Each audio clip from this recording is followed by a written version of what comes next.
Boa tarde, Mamãe Maria de Lourdes. Como é que está? Muito bem, obrigada. Olha, muito obrigado por ter aceito o nosso convite para esta conversa. Espero que esteja tudo bem consigo e com sua família.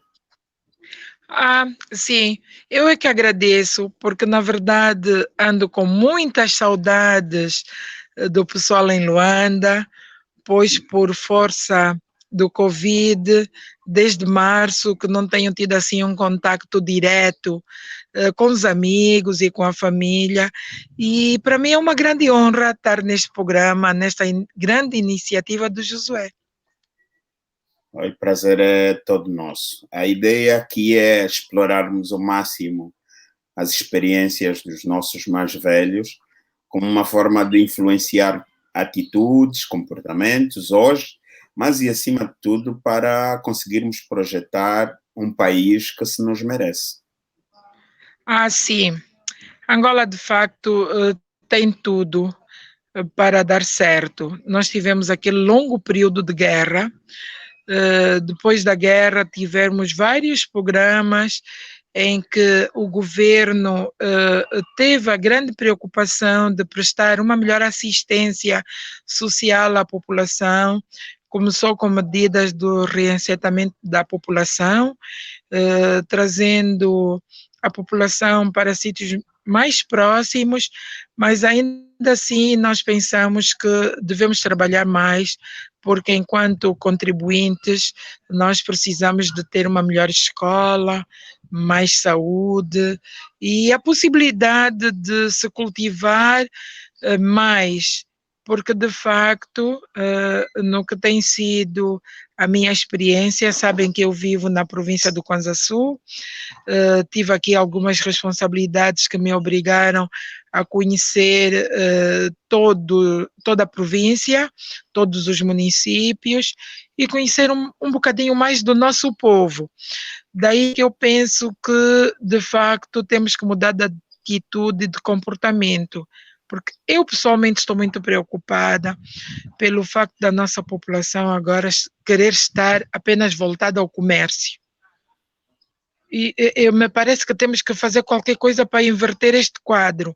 Temos que produzir, em vez de estar preocupado apenas a comercializar qualquer produto para viver hoje. Nós temos que criar mais propriedade. Ok. E como é que tem, para além das saudades, como é que tem encarado o contexto atual, a questão da Covid e os seus efeitos sociais e económicos? Com No muita geral, preocupação. já conseguiu compreender a doença? Já tem estado a tirar lições ou nem por isso? Tenho estado a tirar lições e com muita preocupação penso em como será Angola pós-Covid. É verdade Uhum. que eu sou jurista de formação, mas os juristas estão casados também com a situação social das pessoas. Temos também alguma preocupação quanto à posse. E aí, a posse, quanto aos bens, quanto à propriedade. E aí está a Uhum. minha preocupação, porque nós sentimos que agora há muitas empresas a despedirem trabalhadores, porque não têm rendimentos para poderem pagar os salários, e isso torna cada vez mais difícil a renda das famílias. Portanto, eu acho que uma das grandes lições que estou a tirar com todo este regime de quarentena e de restrições é o facto de ter percebido que é possível fazermos alguma mudança, é possível nos dedicarmos a atividades que produzam algum valor econômico. Por exemplo, no meu caso pessoal, agora nós não temos empregados. E então nós temos que fazer as coisas. E isso leva-nos a ter alguma poupança que era em relação ao salário que pagávamos às pessoas que vinham para casa trabalhar. No entanto, deixaram mais 3 pessoas de ter emprego. Sim. E isso me preocupa. Nós temos que efetivamente pensar como será Angola pós-Covid, como é que vai ser o sustento das famílias.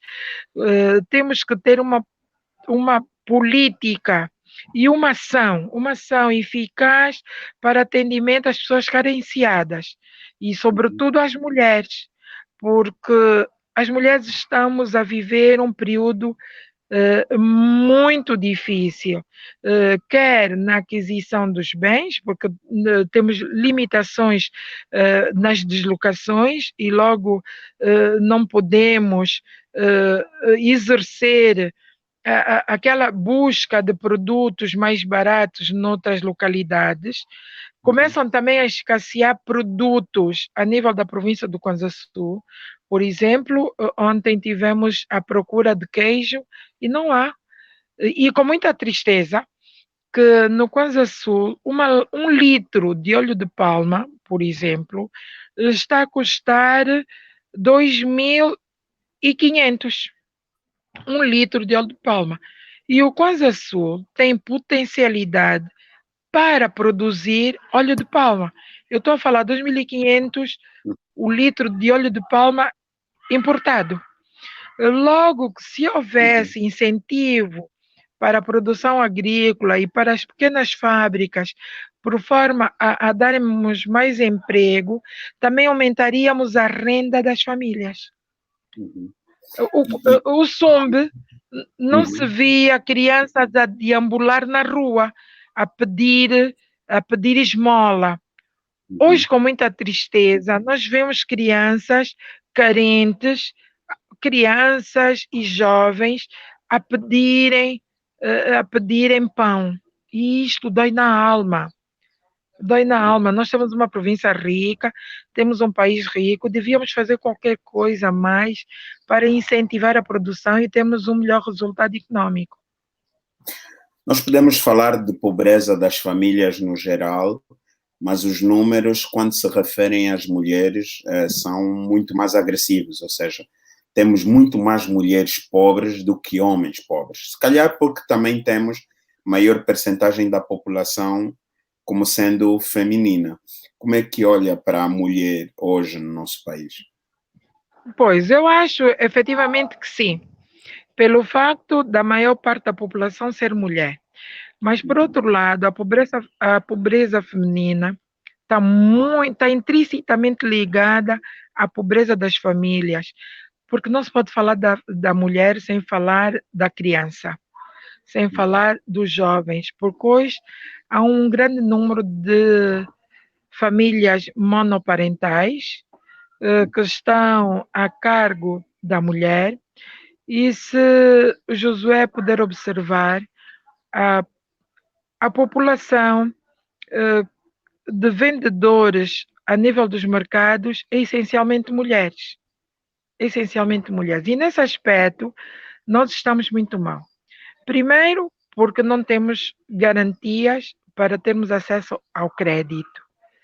Segundo, porque o que se vende não dá um rendimento suficiente para manter o sustento das famílias.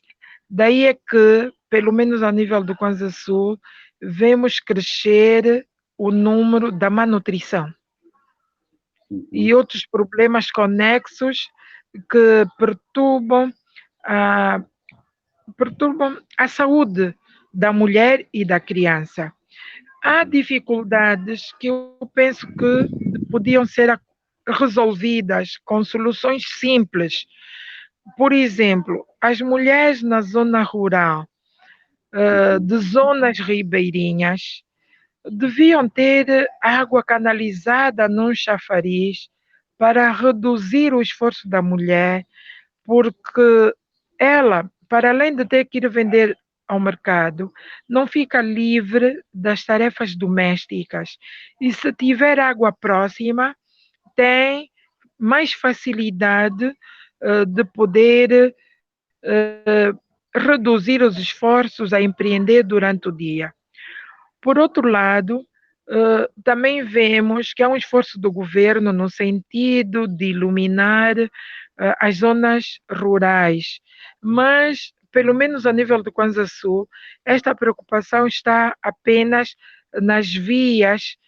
Se nós verificarmos na via que vai do Celes a Ambuíva, o Uhum. governo conseguiu fazer a iluminação, pois, mas fez a nível da estrada nacional que liga o Kwanza Sul à província do Ambo e por E a conseguinte, à província de Benguela. Uhum. No entretanto, faz falta que haja luz no meio rural. Por quê?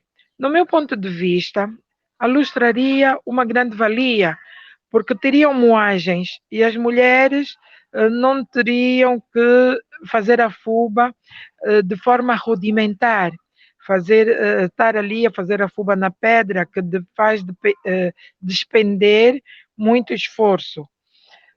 Também creio que a energia ajudaria a levar uma melhor comunicação para a zona rural e isso ajudaria a educação da população no que diz respeito à saúde pública, que é a nossa grande preocupação.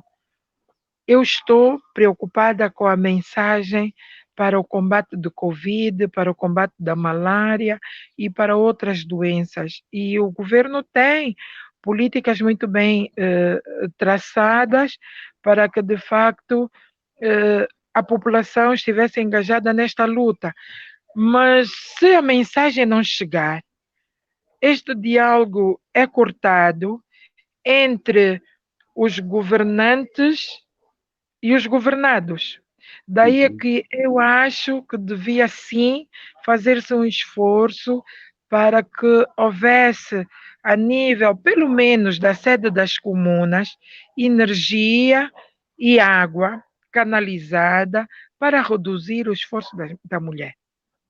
Há também quem liga a liberdade da mulher aos investimentos que se fazem para as crianças. Há exemplos de que uma mulher, por exemplo, quando não tiver onde deixar a criança, é obrigada a ficar em casa. E isso condiciona a sua liberdade e a sua inclusão econômica. Como é que olha para a questão do investimento da criança como um fator de liberdade da mulher? Pois a criança uh, está nos programas do governo como prioridade absoluta. Mas esta prioridade não pode ser apenas lembrada, no meu ponto de vista, por ocasião da Jornada da Criança de 1 a 16 de julho. Eu penso que a nível suburbano e a nível rural deveria haver condições, ainda que adaptadas ao meio, para que as mães pudessem deixar ficar os filhos quando elas tivessem que se dedicar quer às lavras, quer ao mercado. Porque nós vemos, e a mim dá uma dor muito grande, ver crianças estendidas, crianças de tenra idade, estendidas no chão, sem qualquer, sem qualquer, sem qualquer condição de limpeza e saneamento básico, estarem ali no chão estendidas e as mães estarem também sentadas ao chão a procederem à venda.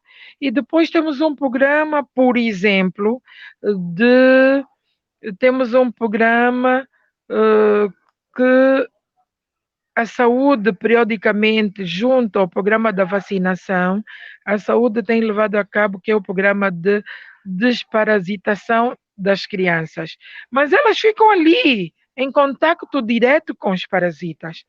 Logo, se houvesse uma orientação a nível do governo, por formas a que as vendas nos mercados teriam que ser rigorosamente proibidas de ocorrerem no chão e terem que ocorrer ao nível de uma bancada, as crianças terem um centro como eram os SIC e SECs, onde as mães podiam deixar ficar as crianças com baixo custo e poderem recolher a criança tão logo termina a sua atividade laboral, eu penso que isso seria ideal.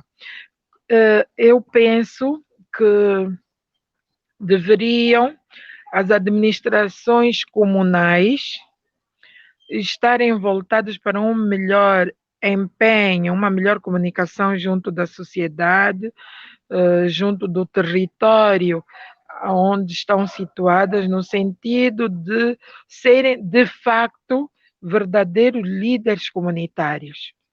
Porque o que está a faltar a nível das nossas comunidades é a liderança. Está a faltar liderança efetiva. A administração comunal não pode estar voltada a aspectos burocráticos e administrativos como está a administração municipal. Deveria haver uma formação periódica dos administradores comunais, no sentido de transmitirem à comunidade os aspectos mais candentes que tiverem no período a ser desenvolvidos. Por exemplo, agora temos Covid. Nós teríamos que levar a mensagem do porquê que as pessoas têm que usar máscara e têm que lavar as mãos. Por que as crianças não podem estar expostas no mercado enquanto a mãe estiver a vender? Portanto, uma série de pequenos aspectos que passam pela comunicação direta de pessoa a pessoa, em que, de certeza, a nossa sociedade haveria de ter uma melhor recepção. Porque enquanto estivermos também com a administração comunal a tratar de aspectos burocráticos administrativos e não estar a fazer um trabalho comunitário porta a porta, parece que não vamos lá. Há uma coisa que me incomoda nos últimos tempos, que é, hoje quando nós passamos por uma zona rural, sente-se a dado momento uma espécie de anestesia mental. Antigamente, e quando eu falo antigamente, estou a falar, sei lá, dos anos 80, 90, as zonas rurais eram quase sempre limpas e não precisavam de grandes luxos, mas as autoridades tradicionais estavam lá sempre presentes para que no distanciamento pelo menos de 5 metros adjacente à residência não existisse capim, não existisse lixo e etc. Hoje se sente uma zona rural muito dependente daquilo que é a decisão política. Ontem mesmo, por inerência da coordenação do Dom Maurício Camuto, fui para Cachito e é muito capim, muito lixo à porta das casas. Isso é também consequência das políticas públicas ou está a faltar ali algum mecanismo que relaciona direitos e deveres para a população, principalmente nas zonas rurais? Pois é. Primeiro, o José agora tocou num aspecto que eu tinha me esquecido e deveria ter dito logo no início da nossa conversa, porque nós estamos a partilhar experiências e conhecimentos e não fica bem não parabenizar Dom Maurício Camuto pela sua ordenação e desejar que efetivamente tenha muitos êxitos nesta sua nova missão. E ontem mesmo eu acompanhei através da Rádio Eclésia, a ordenação de Dom Maurício Camuto, e Dom Maurício dizia, aliás, ontem o lema era fazermos tudo que seja feito por amor e que agrade a Deus. Portanto, efetivamente o que está a faltar é um bocadinho de amor ao próximo. No meu ponto de vista, nós temos que humanizar os serviços da administração pública, porque se os serviços não forem humanizados e nós não conseguirmos ver o problema do outro como sendo o nosso problema, nós não vamos conseguir fazer a aplicação das políticas públicas. Nós temos muito boas leis, nós temos uma Constituição que no domínio dos direitos fundamentais diz que o cidadão angolano tem muito direitos, muitas, temos deveres e obrigações, Uhum. mas é preciso fiscalizar. É preciso fiscalizar.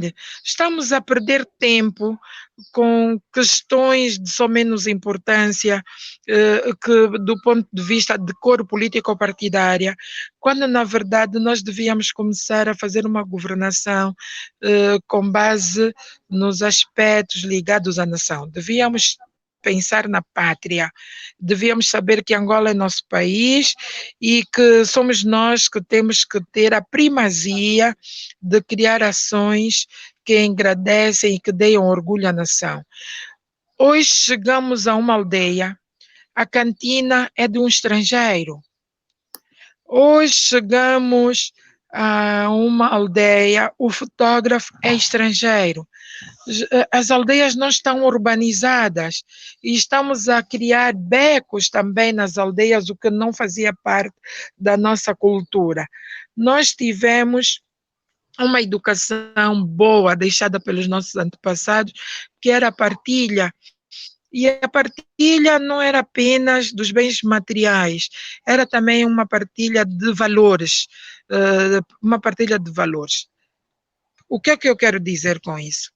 Eu vi e vivi com muito orgulho numa aldeia de 1976 a 1979. Eu vivi em casa dos meus avós, na aldeia, numa zona que se chama Mandafama, aqui na província do Kwanza Sul, no município do Ambuí. Eu vivi nesta zona e com muito orgulho, foi ali onde eu aprendi a fazer tudo do campo. Eu sei apanhar lenha, eu sei ir buscar água e sei viver na aldeia. E ali na aldeia, o meu avô sempre me disse que a mulher, que quem fazia a mulher era o vestido. Significa, quando nós estamos na aldeia, temos que estar de acordo ao modo de viver daquelas pessoas. E quando viéssemos para a cidade, tínhamos que saber ser como as pessoas urbanas, como as pessoas da cidade. O meu avô era pastor da igreja evangélica e as pessoas eram educadas à produção agrícola. Por exemplo, nós estamos a 17 de agosto. Nesta altura, Uhum. aqui no começam-se a preparar os terrenos para a próxima época agrícola. E iam lá à casa do avô, porque nós vivíamos na casa pastoral, pedir ao avô bênção para que houvesse um bom resultado da produção agrícola. Depois, quando chegasse a hora da colheita, levavam quindas de milho para a igreja abençoar o resultado e para que houvesse o resultado da colheita. Hoje, as pessoas estão preocupadas a colher produtos que nem sequer estão prontos. Primeiro, porque há delinquentes que vão às lavras e tiram os produtos dos camponeses. Segundo, porque querem tirar os produtos sem estarem completamente prontos, porque querem já vender. A preocupação hoje é com o comércio imediato, quando deveria haver e deveria manter-se, e era assim antigamente, perdoa-me esta saudade da Incodipa, que recebia Uhum. produtos e dava o óleo, dava roupa e dava o sabão, e isso trazia incentivo. Então, eu quero dizer com isso que é preciso criarmos incentivos. É preciso nós criarmos incentivos para que, de facto, as pessoas se dediquem à produção de bens e serviços. E, nós temos que pensar mais em nós, enquanto país e enquanto famílias. Mas agora queremos o imediato. Queremos o imediato e ficamos contentes com pouco. E assim me parece que não vamos ao desenvolvimento. Não vamos ao desenvolvimento. Ah, Quanto ao saneamento básico, eu não sou arquiteta, mas eu penso que os nossos Eu penso que os nossos arquitetos e os nossos engenheiros deveriam pensar num protótipo de aldeias urbanizadas. A aldeia devia ter vias de acesso, deveria ter um tipo para a construção. As casas podem continuar a ser de adobe, podem continuar a ser de pau a pique, em função da localidade onde elas estiverem situadas e dos hábitos e costumes desta região. Contudo, devia haver um traçado, deveria haver, da parte da administração comunal, uma orientação. Me parece que é uma grande responsabilidade que nós temos que atribuir à nossa administração comunal. Quem sabe, as autarquias podem vir ajudar na solução deste problema. Mas enquanto continuarmos com a nossa mente talhada de que o outro é que tem que fazer e não pensarmos Angola com amor ao próximo e não houver da parte da administração pública a componente humanização, não vamos conseguir nem o combate à corrupção, nem a criação de condições para que, de facto, as pessoas tenham uma melhor qualidade de vida. Quando eu penso no céu que também é meu, Kwanza Sul, eu penso num espaço que Deus criou condições para que tudo funcionasse em condições favoráveis, né? Eu lembro-me que em 2004, com alguns consultores da World Vision, eles fizeram um estudo e na altura declararam que o Kwanza Sul tinha potencialidades agrícolas, de produção, tinham potencialidades alimentares que podiam sustentar a África Austral, mantendo todos os outros povos parados, sem produzir.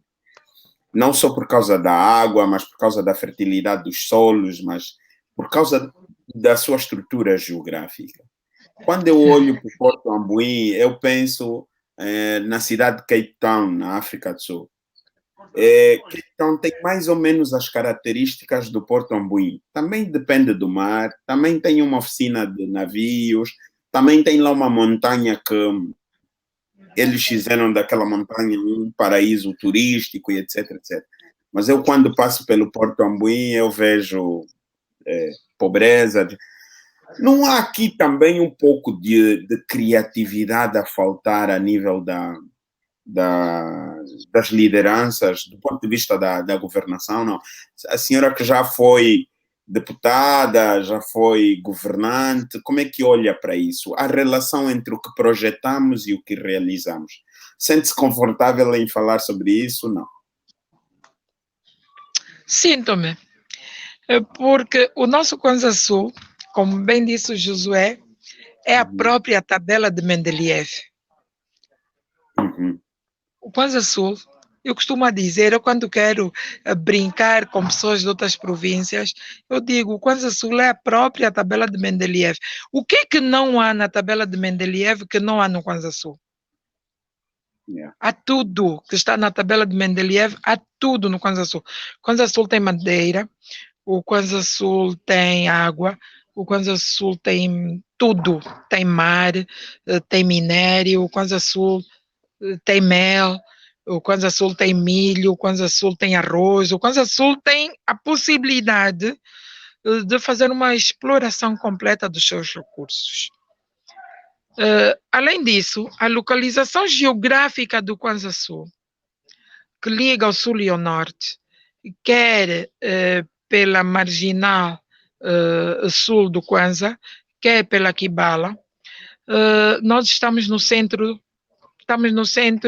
da ligação para todas as demais províncias do país. No entanto, não sei qual foi a praga que chegou ao Kwanza Sul, que retarda o desenvolvimento da nossa província. Um dia, os governantes terão a noção de que se houvesse uma melhor aplicação dos recursos do Orçamento Geral do Estado e que se houvesse, de facto, uma justiça orçamental, É preciso percebermos isso. Se houvesse, de facto, justiça orçamental, quando os senhores deputados estivessem. E eu, quando estava na Assembleia, era uma das questões que de facto, eu levantava, não ao Kwanza Sul, porque eu não sobre especificamente o Kwanza Sul, porque eu não fui deputada pelo Kwanza Sul, eu fui deputada pelo AMBO, porque depois eu fui adotada pelo AMBO. Eu também sou filha do AMBO, e eu, mas sempre defendi que é preciso haver a nível do nosso país uma melhor justiça orçamental na distribuição do orçamento do Estado, porque não se pode compreender que o Kwanza Sul continue com estradas, com vias precárias. As vias terciárias do Kwanza Sul estão precárias. Ali está o problema. O camponês produz e depois fica preocupado com o escoamento dos produtos que produziu. E quando chegam por lá, aquelas pessoas que não contribuíram para a produção, elas fixam preços que não têm a ver, que não têm a ver com com investimento para a produção. De facto, é com muita tristeza que eu sinto, e pela minha experiência a nível do governo do Kwanza Sul, eu tenho alguma alegria com o PIN, mas eu estou cética em relação a este importante programa de bandeira do governo, porque nós temos que melhorar a fiscalização das ações do governo. É preciso melhorar a fiscalização, porque me parece que é ali onde nós pecamos, para que efetivamente os programas sejam eficazes. Tem que haver eficácia dos programas, porque eu sinto, nós começamos com o programa de luta e combate à fome e à pobreza. De repente, não medimos o resultado do impacto deste programa, abandonamos e já estamos no outro programa. Portanto, nós temos que passar a fazer a avaliação dos programas do governo e temos que ter, de facto, governantes sérios. Nós temos que ser mais sérios na governação. Temos que pensar, e ali volta a questão do amor ao próximo. Nós temos que pensar Angola e temos que pensar em deixar a nossa marca. Por exemplo, eu, desde os 55 anos que estou agora reformada, agora estou com 58 anos, e quando eu olho para trás e penso, mas será que eu contribuí bem pelos 20 anos que passei no Parlamento? Será que eu contribuí enquanto bem? Será que eu contribuí bem enquanto passei pelo governo do Kwanza Sul? Eu fico tranquila, porque eu era vice-governadora e a mim cabia a responsabilidade de elaborar pareceres para decisão de Sua Excelência, Senhor Governador, mas o Senhor Governador também não podia resolver todos os problemas, porque hoje governar o Kwanza Sul, por exemplo, era pensar seriamente no problema do acesso. Problemas do acesso, o problema do estado das principais cidades do Kwanza Sul.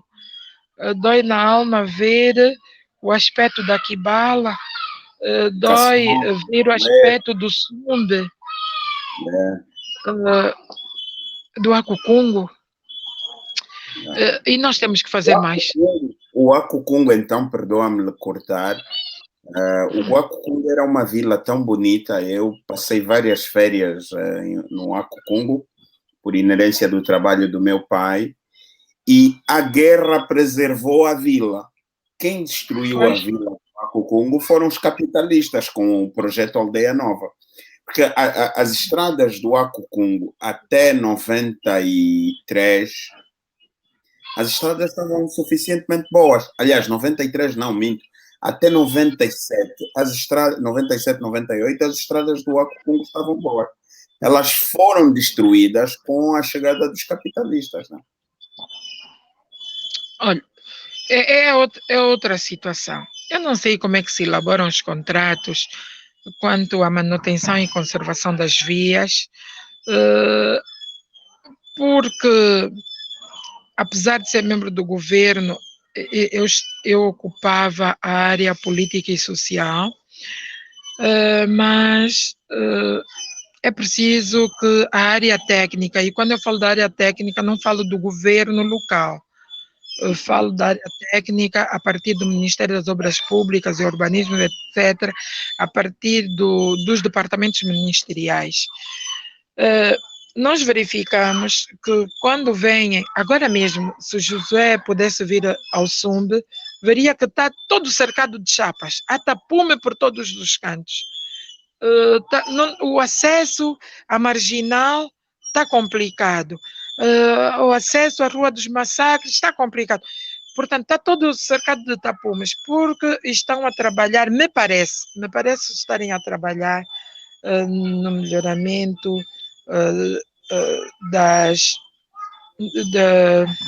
do escoamento das águas. E então, é triste, estou a procurar palavras, porque efetivamente eu não quero transformar o nosso diálogo, que é para positivo, que é de partilha de experiências, para uma espécie de avaliação ou criticação do governo. Eu não quero que se pense assim. Eu quero efetivamente que vejam o nosso diálogo como uma opinião gratuita. Eu estou a pensar alto sobre o que eu gostaria de ver a nossa província. Estou a partilhar com o José e com todas as pessoas que nos acompanharem.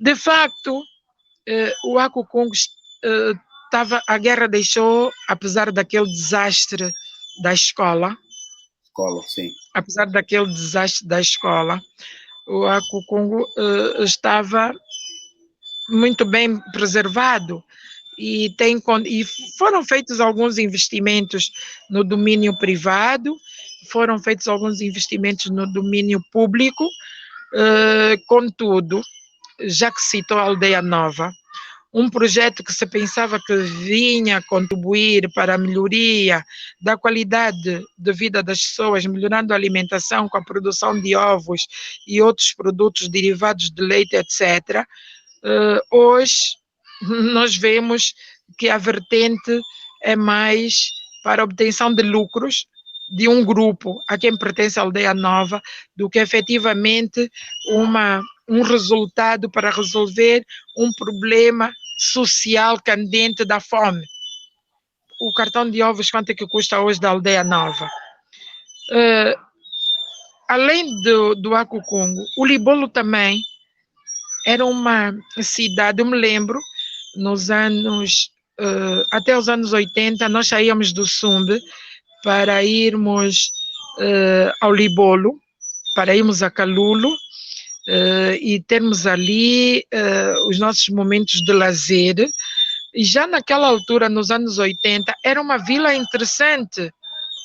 Hoje o acesso para o Libolo, como é que está? Bom, ainda por cima de estar difícil, são obras que começam e a gente não sabe quando é que vai terminar.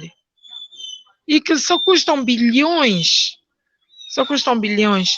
Eu lembro-me ter tido um desagrado por ter omitido a minha opinião em relação à prestação de serviços da Odebrecht quanto à reparação do município do Sumbe, e a Odebrecht não gostou de eu ter comentado.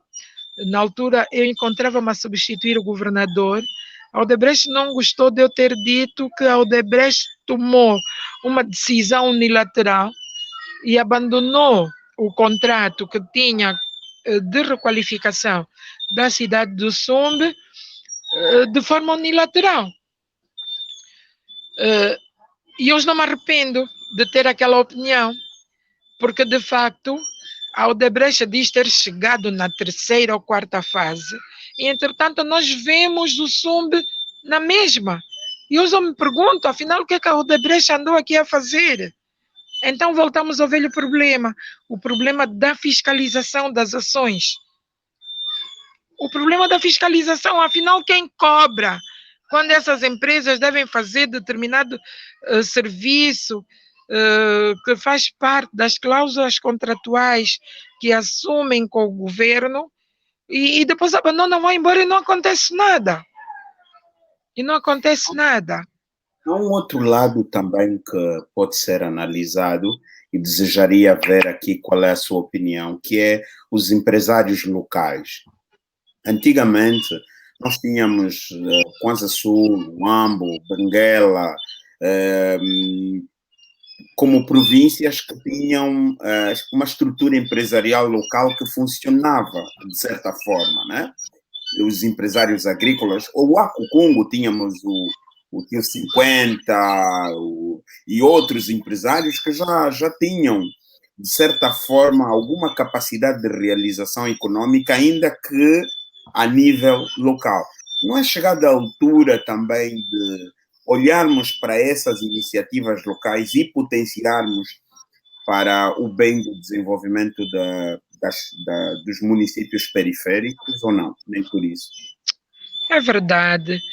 Vê só, Portambuí tem uma grande capacidade de produção de sal. Permita-me só informar aqui a audiência que o barulho que ouve-se lá no fundo é de crianças que estão a brincar à sua volta e antes nós já tínhamos falado sobre isso, nada contra, não precisa gritar. É que eu apanhei a Mamã Lourdes lá muito próximo dos seus afazeres, a cuidar de crianças, então é natural que tenhamos esse ruído lá no fundo, mas penso que está a ser perceptível a nossa conversa. Mas nós podemos melhorar, porque eu vou pedir às crianças para saírem do baloiço. Tá bem, então eu vou lhe dizer. As crianças para saírem do baloiço. É que hoje é segunda-feira, e a segunda-feira eu dedico parte do meu tempo para vir incentivar e vir moralizar as pessoas, a minha equipa, que comigo trabalha no centro infantil, e nós aproveitamos a segunda-feira para fazermos alguma programação das nossas atividades, sobretudo agora que estamos encerrados por conta do Covid, mas nós temos que fazer manutenção e conservação dos meios, a manutenção e conservação do centro. Bom, mas essas crianças são crianças que residem aqui. O centro tem uma suíte que cedemos para apoiar uma mãe vítima da violência doméstica. E esta mãe jovem tem 2 filhas, e nós salvamos esta mãe que queria inclusive suicidar-se por conta de abusos ligados à violência doméstica, e nós demos a oportunidade dela vir viver conosco. E então eles, agora essas 2 meninas estavam ali a brincar no baloiço, mas nós já pedimos para elas interromperem um bocadinho enquanto nós conversamos. Eu dizia que Portambuí tinha uma grande exploração, uma grande capacidade dos empresários locais produzirem o sal, produzirem o peixe, fazerem a captura de pescado, fazerem a transformação de pescado. Toda essa capacidade hoje é diminuta. A Gabela tinha grande possibilidade da produção e comercialização do café e também da madeira. Bom, os empresários locais estão pobres porque a política creditícia não ajuda o incentivo do empresariado local. E muitos deles acabaram cedendo serviços ao governo e hoje não foram pagos e estão esses processos entregues à dívida pública. No entanto, nós estamos a falar numa perspectiva do que seria o Kwanza Sul amanhã, do que seria Angola amanhã. E nessa perspectiva eu penso que temos que ter, de facto, incentivos concretos, se de facto quisermos resolver o problema do desemprego e o empreendedorismo. Nós temos que ser resilientes, temos que nos adaptar ao contexto atual. Bom, mas se o Estado não tem a capacidade de hoje empregar toda a gente, deveria negociar com a banca, no meu ponto de vista, para ceder créditos aos jovens para que eles de facto pudessem serem empreendedores com sucesso, com sucesso. E não terem ações de muito curto prazo. Nós deveríamos dilatar e explorar mais a capacidade dos jovens em eles poderem transformar, porque agora o momento é da juventude, mas a juventude, se não tiver emprego, se não tiver apoio para começar os seus negócios, não só não vai adquirir experiência, como também pode ser desviada para práticas menos boas. E nós, no princípio, começamos a falar sobre a mudança de atitudes e de comportamento. Então, tem que ser apoiada a juventude, tem que ser apoiada os empresários, temos que voltar a apoiar o empresariado local para que efetivamente possam produzir. E também acho que está na hora, com autarquias ou sem autarquias, está na hora de parte da receita dos contribuintes, que é coletada a nível da província, servir ao desenvolvimento da própria província. E não ser apenas, porque as grandes fábricas que ainda temos no Kwasa Sul, os grandes empreendimentos, onde é que pagam as suas contribuições? Pagam as suas contribuições em Luanda, onde tem a sede das suas empresas. Então, parte do que se arrecada com os impostos deveria também servir para o desenvolvimento local. Deveria servir para o desenvolvimento local. Nem que tivéssemos que, a nível do orçamento, lançar um repto. As províncias que mais coletarem terão um orçamento maior. Bom, eu já sonhei. Eu já não estou no parlamento para fazer esse tipo de proposta, mas eu acho que deveria ser assim. Deveria se incentivar os governos provinciais a terem a capacidade de poderem persuadir os contribuintes, porque isso depois havia de se refletir no orçamento para a província. Aqui, a pensar no poder que a mulher tem de influenciar comportamentos, como é que acha que as mulheres em Angola deveriam se posicionar para influenciar as decisões?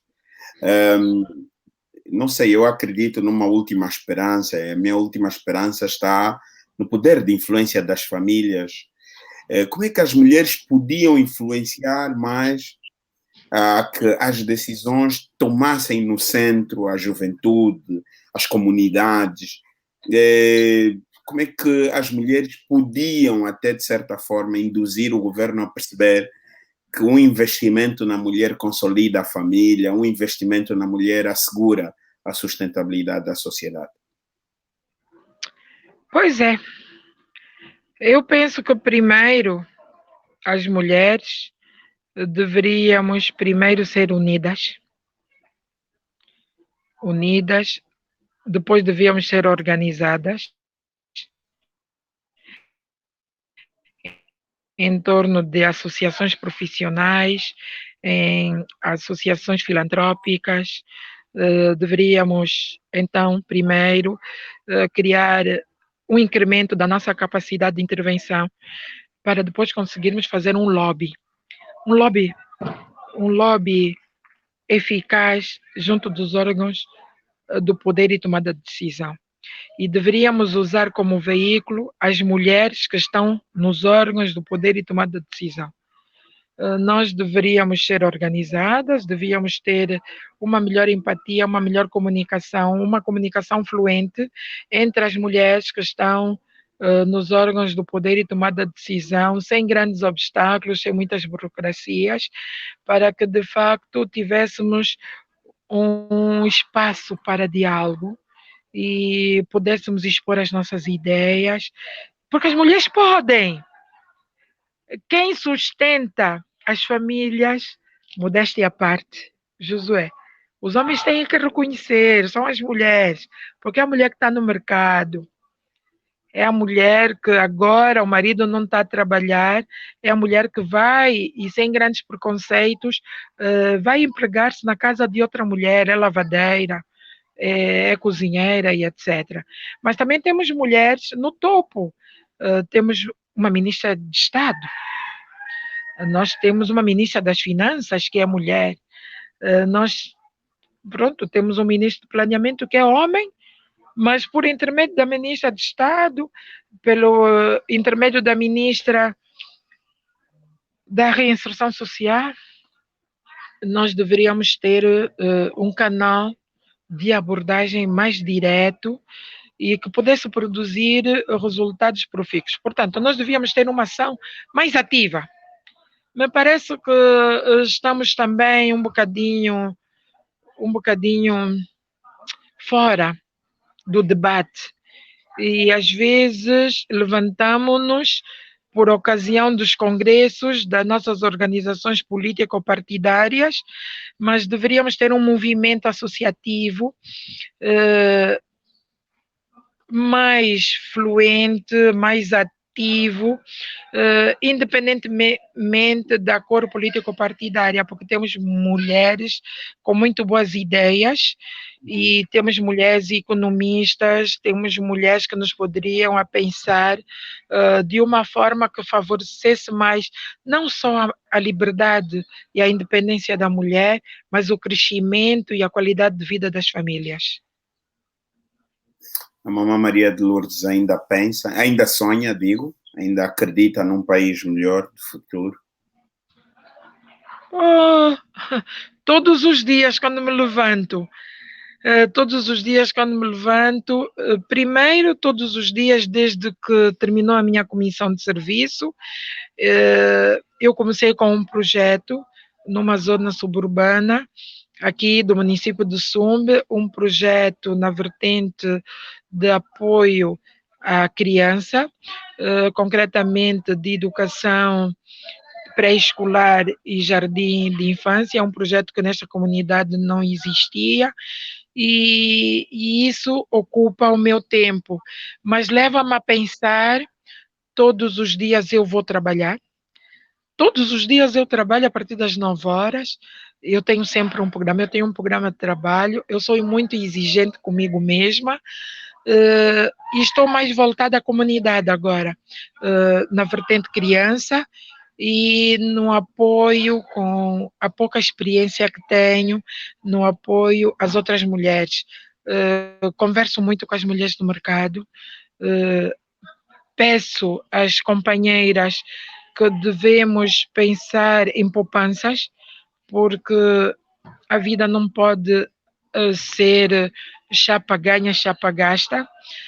Eu vi, em 1975 eu tinha 13 anos, e eu vivi com os meus pais e eu vi o período em que a economia era feita à base de créditos. Este país foi feito com créditos. E eu às vezes digo assim a brincar, uma grande parte das infraestruturas do tempo colonial foi feita à base de quilapes. Portanto, eram os pagamentos, a letra, e hoje temos uma economia pronto pagamento. Ninguém dá crédito, ninguém ajuda. Há aquela iniciativa de Quichiquila, que visa incrementar o rendimento financeiro das famílias e dos trabalhadores, o que é muito bom. Mas antigamente, Josué, quando chegasse ao dia 20, ao dia 25, e o meu pai era funcionário público, nosso pai já podia não ter dinheiro, mas nós íamos à loja, nunca vou me esquecer, íamos à loja do senhor Fernandes, pedíamos o crédito e apontávamos no livro e ele dava-nos o que nós necessitávamos. E o pai depois pagava paulatinamente o crédito que contraiu na Gabela, havia a possibilidade da troca dos produtos coconut, partíamos coconut para trocar com bolachas ou com pão ou com açúcar, para podermos ter, quando os pais já não tivessem dinheiro para fazermos o pagamento a pronto. A permuta dos bens da agricultura também era permitido. Enquanto não se pensar numa política creditícia abrangente, enquanto não se fizer o registro da propriedade, seja terra, seja casa, seja o que as pessoas tiverem, para darem como garantia bancária, nós temos que criar um sistema simplificado de registro da propriedade para que as pessoas possam ter meios de hipoteca e acesso ao crédito. Não conseguimos continuar a viver assim, com uma cesta básica bastante elevada. Os produtos da cesta básica estão caros. O senhor ministro, em tempos, pediu que nós tivéssemos o pequeno almoço à base de batata doce. Tá bem, eu também agora aproveito para pedir ao senhor ministro se é que teremos a oportunidade de nos ouvir para se refletir no preço da cesta básica. Então há o desemprego e a cesta básica está, os produtos da cesta básica estão no preço a questão. Não é possível. Então há o desemprego, baixou o rendimento das famílias. Como é que vai ser o sustento das famílias? Como é que vamos continuar a viver? Não é possível. Portanto, eu acredito sim. Acredito que nós temos tudo para fazer uma Angola boa, temos tudo para fazer as famílias viverem felizes.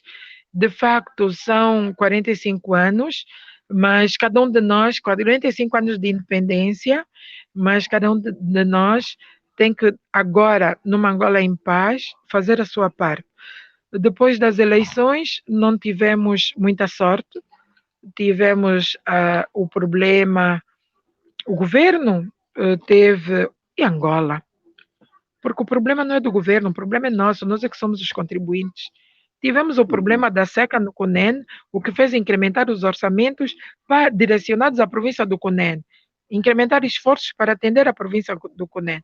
Agora veio o Covid, temos que incrementar os esforços para desviar parte das despesas do orçamento para atendermos assistência à luta contra o Covid.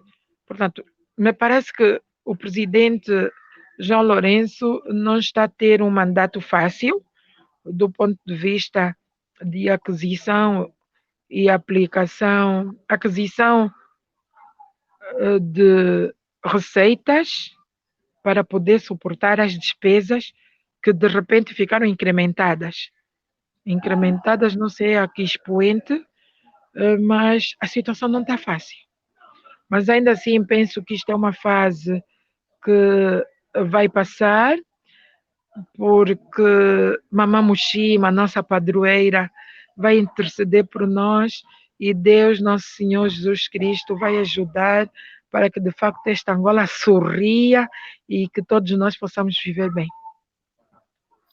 Muito obrigado pela sua disponibilidade, por ter dedicado parte do seu tempo de trabalho para este diálogo patriótico, e peço desculpas à sua família por ter retirado-la do seu ambiente num dia como hoje. Né?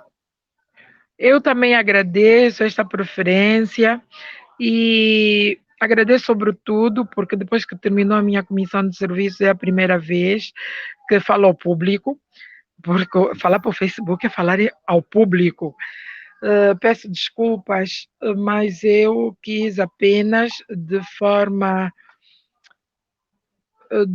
esporádica e de improviso pensar alto e manifestar as minhas ideias. Aliás, foi o que o Josué me disse, que era preciso pensar alto, expor as minhas ideias, e foi o que eu fiz. Espero que tenha contribuído, mas filo do coração, e pude expor tudo quanto aprendi. A todos vocês, muito obrigada. As pessoas que eu amo, aproveito mandar o meu abraço e estamos juntos nesta luta por Angola. Esta Angola é nossa. E o problema não é do governo, o É, problema é dos angolanos. Angola não é do governo, Angola é dos angolanos. E os governantes são apenas o poder delegado. Nós delegamos o nosso poder para que os governantes possam estar à frente. E é assim em todo o mundo. Muito é. obrigada, Josué. Votos de bom Prazer é. trabalho. Obrigado. Depois do final Tchau. dessa conversa, tenha a bondade de ir lá e ver os comentários que algumas pessoas fizeram, e, se possível, responder. Ah, brigadinha. Obrigada, Josué. Tchau, até a Bom, próxima. obrigado, obrigado. Foi então assim a conversa com a Mama Maria de Lourdes, uma conversa muito patriótica de uma mulher guerreira que dedica parte do seu tempo para questões sociais, na proteção da criança e da mulher. Houve uma parte da nossa conversa que concentramos um pouco mais no Kwanza Sul, na nossa província de eleição, mas e ainda assim os problemas do Kwanza Sul são os problemas do país e nosso objetivo é pensar a Angola e o seu projeto de desenvolvimento na visão de que até 2050 é possível alcançarmos o desenvolvimento pleno. A todos que nos acompanharam, Fuca Muzemba, a Bibiana de Souza, Isabel Miguel, Valentina Lucas,